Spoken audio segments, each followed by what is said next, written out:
ರೋಡಿಂದ ಒಂದು 200 ಮೀಟ್ರ್ 4 ಎಕರೆ ಜಮೀನಿದೆ.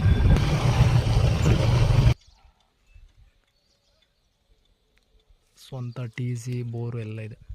ಸುತ್ತ ತಿಪ್ಟೂರು ತೆಂಗಿನ ಮರ ಆಗಿದೆ. ಕೆಂಪು ಮಣ್ಣು 4 ಎಕರೆ.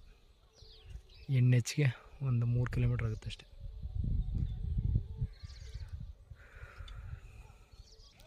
ಇದೆ ಎಂಟ್ರೆನ್ಸು.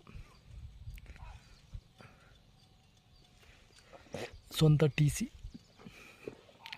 4 ಎಕರೆಗೂ ಬಾಳೆ ಹಾಕಿದ್ದಾರೆ ಮತ್ತು ತೆಂಗು.